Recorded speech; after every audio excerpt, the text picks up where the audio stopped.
Okay. Young విమెన్‌లో కూడా ఎవరికైనా urine leak అవుతుంది. అంటే ప్రెగ్నెన్సీ తర్వాత కొన్ని సంవత్సరాలకు. సో, ఇది ఏమన్నా అంటే నార్మల్ అంటారా? లేకుంటే అబ్‌నార్మల్ అంటారా? సో, యూజువల్‌గా ఈ యూరిన్ ఇన్‌కాంటినెన్స్ అనేది స్ట్రెస్ లీక్స్ అంటాం. అంటే దగ్గితే, తుమ్మితే, ఏదైనా బరువులెత్తినప్పుడు బేబీని ఎత్తుకుంటారు అప్పుడు.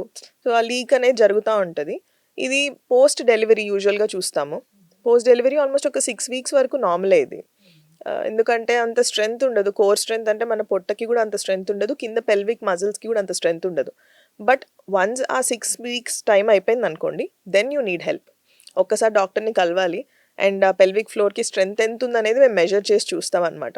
దాన్ని బట్టి మీకు ఫిజియోథెరపీ తోటి హీల్ అవుతదా? లేకపోతే ఇంకేమన్నా మనం ట్రైనింగ్ అవసరమా దానికి? అనేవి టెస్ట్ చేస్తాం. ఇది స్ట్రెస్ లీక్ అయితే. బట్ అర్జెన్సీ ఇన్‌కాంటినెన్స్ అనేది ఉంటది. యూజువల్‌గా మనం పెద్దవాళ్ళకి చూస్తా ఉంటాం.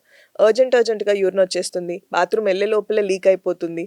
వెళ్ళే వరకు గూడా ఆగటం లేదు అని. సో, ఈ ప్రాబ్లమ్ ఉన్న వాళ్ళకి షుగర్స్ హై ఉన్నాయనేది వాళ్ళ సొంతగా వాళ్ళు పెట్టుకునే ఒక ట్యాగ్ అనమాట. షుగర్ చాలా ఎక్కువుంది, కంట్రోల్ లేదు అని. అలాంటప్పుడు మీకు మల్టిపుల్ టైమ్స్ ఒస్తది యూరిన్. అంతేగాని అర్జెంట్ ఒచ్చేసి లీక్ అయిపోదు.